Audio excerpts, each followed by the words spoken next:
We've seen that processing offers us a wide variety of geometric shapes that we can use to create our pictures, but so far we haven't seen any free-form curves. We're going to address that right now. Processing offers us not just one, but two different ways to draw curves. The first are called Catmull Rom Curves. They're named for the two men who developed the mathematics behind the curve, Edwin Catmull and Raphael Rom. The second family of curves are called Bezier Curves, named for the man who developed their mathematics, Pierre Bezier. Generally speaking, Catmull Rom curves are easier to create, but they don't give you a whole lot of control over the precise shape of the curve. Bezier curves are more complicated, but they give you more control. So in this set of videos, we're going to focus first on just Catmull Rom curves. Once we have those under our belt, we'll have a set of videos on Bezier curves for the times when you want or need more control. Here's the basic kind of curve that we're interested in making. A loose piece of spaghetti, something that's just flopping around. The key thing about this curve, though, is that it is smooth. There are no sharp points. Because after all, if we want sharp points, we already have lots of tools for drawing those. We can have just two straight lines meet at a corner, or we can draw a triangle or some other shape. Our goal here is to make something that is smooth. So smoothness of the curve is the key thing that distinguishes the curves we'll be drawing from the shapes we've seen before. The shape we're looking at now is often called an open curve because the two ends don't meet.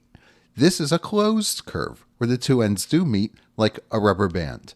In this video, we'll focus just on the open curves in the upper left. In the video following this one, I'll show you how to extend the technique to make closed curves like those in the bottom right. Making a shape out of curves is easy. We just create a bunch of curves and draw them all at once. If we want a shape with points, like this heart, then we can do this by drawing two separate curves, one on the left and one on the right.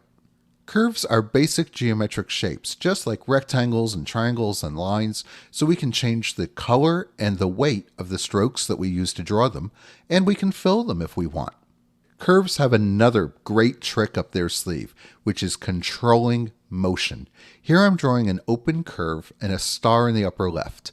I can make the star move along the curve, and this is great for creating complicated, interesting motion. Of course, we don't have to actually draw the curve. I'm just drawing it here so you can see the path. So, how do we create a curve? The easiest approach looks just like the way we created shapes out of lines, using begin shape, end shape, and vertex. So let's review that very quickly, and then I'll show you the one little change that gives us curves. To create a shape out of straight lines, we begin with begin shape. Remember there's that capital S there in the middle.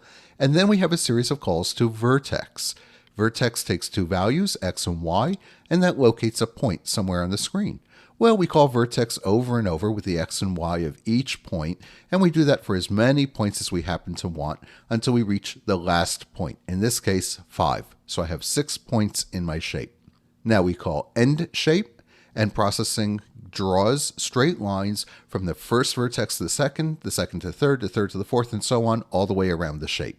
If we assigned a fill color before we called begin shape, then the result is filled.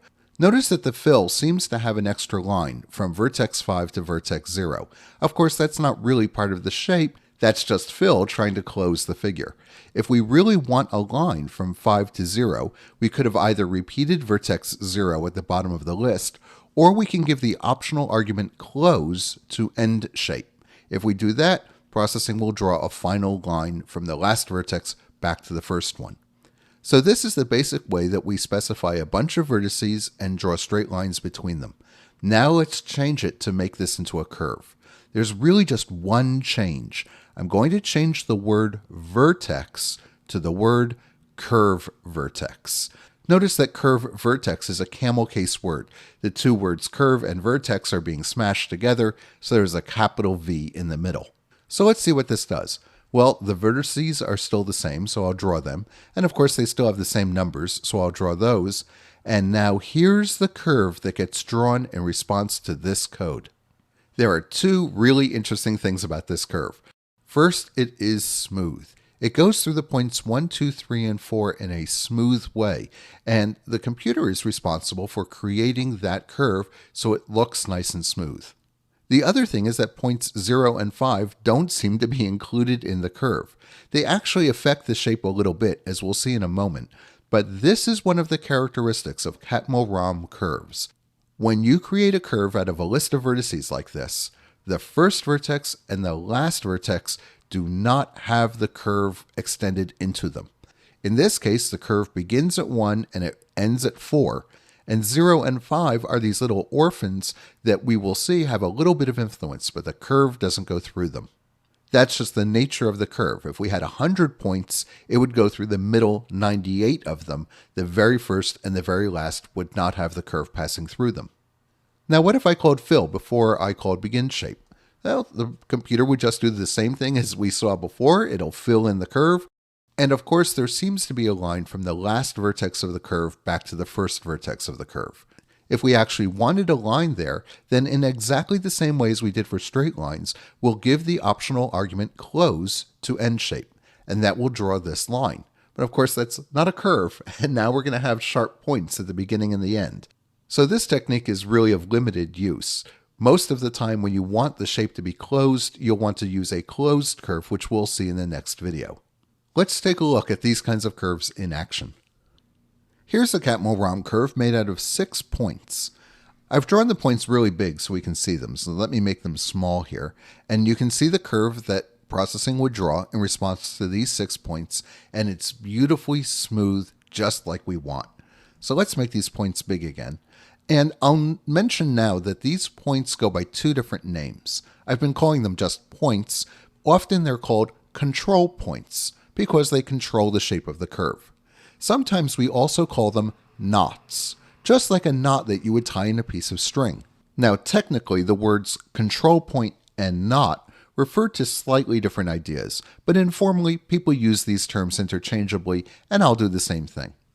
So we have 6 control points, or 6 knots, and let's see what happens as I start moving them around.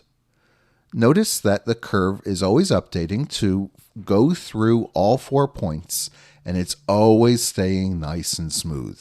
I can grab one of the end points. Let's grab one of the other internal points. I'll pull it over here, and then I'll pull this one over here to make a loop. And that's just fine.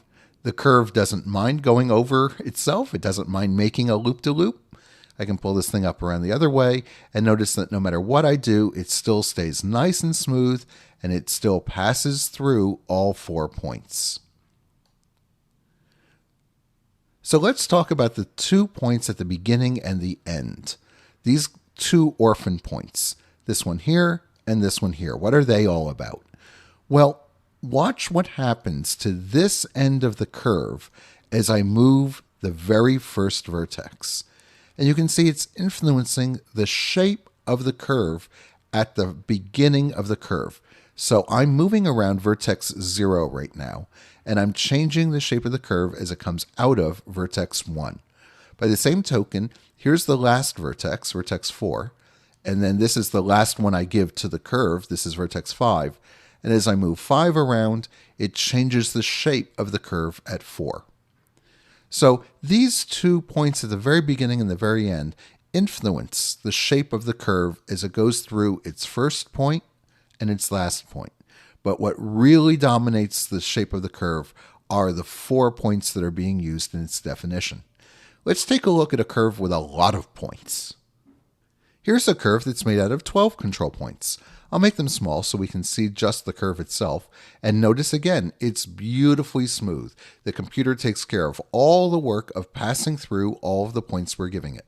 But here they are again, and I can grab any one of them and pull it around, and the curve stays nice and smooth and always follows what I'm doing. Now, take a look at what's happening to the curve right here. I'm going to bring this purple guy, he's red when I highlight him, very close in, and you'll see it's looking like a point. It really isn't. It's still staying nice and smooth there, but because I'm making the 2 ends look like they're at such a sharp point, it really will look like it's pointy there. But if we open it up, we can see it's nice and curvy. So the curve is doing what it has to always do what the control points are telling it to do. And if the control points tell it to look pointy, well, it'll look pretty pointy, but it's really inside, it's nice and smooth. And if you pull those control points away, the smoothness is revealed. So the curves don't care how they flop over one another. They really don't care about anything. As long as you have a bunch of points, it will draw a smooth curve between them all. That's the beauty of Catmull Rom Curves.